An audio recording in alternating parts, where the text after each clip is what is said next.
U.S. Secretary of State John Kerry has held a press conference in Doha as he continues his multi-nation tour through the Middle East, which has already taken him to Egypt and Saudi Arabia. For more on this, we're now joined on the line by our correspondent Roee Ruttenberg in Doha. Roee, thanks for joining us. First, tell us what is topping Kerry's agenda in Doha. Yeah, the press conference just finished about 25 minutes ago, and Syria was the top issue. Now, we only know what was said at the press conference. We weren't privy to the private conversations that were held between John Kerry and the Qatari Prime Minister, and we know that John Kerry is also meeting with the Qatari Emir later on this evening. But John Kerry reiterated similar statements that he made earlier in the day in Abu Dhabi, in the United Arab Emirates, and also in Saudi Arabia, namely that he thinks the Syrian opposition is capable of handling weapons, of handling military aid.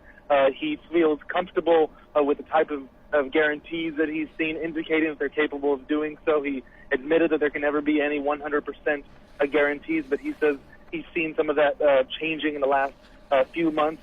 He did not indicate whether the U.S. would be prepared at any point in the future to arm the Syrian opposition factions, the various rebels that are fighting in Syria at the time of the Syrian President Bashar al-Assad. But he urged Bashar al-Assad and the opposition to come to the negotiating table, to adhere to the Geneva communique, and to basically allow for a transition of power for what Secretary Kerry referred to respect the will of the Syrian people. He said Bashar al-Assad has lost legitimacy to rule in Syria. They addressed a number of other topics as well, but the agenda kept returning to Syria and what the U.S. is and isn't willing to do. And John Kerry says each of the players has a role, and for now that is the role the U.S. wants to play. And he believes that the strategy of letting the various players play their role is the best approach.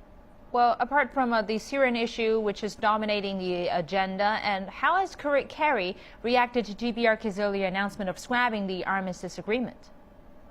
Indeed, there was a question at the press conference about the DPRK. Qatar, of course, is not involved in that process, so the issues that they focused on were more of Afghanistan, Iran, Syria, the Israeli-Palestinian peace process, even Egypt. But there was a question regarding the DPRK, and John Kerry had mentioned in response that this is the time for talks, not for threats. Of course, he didn't make reference to the joint military exercises between the U.S. and South Korea that are scheduled to begin. Of course, Pyongyang views that as an aggressive move, threat, if you want to use the same language. But he did specifically say that he wanted to see North Korea at the table, that he wanted to see positive, concrete action taken from the Korean Peninsula. Of course. Thank you very much to our correspondent Roee Ruttenberg in Doha. Now let's turn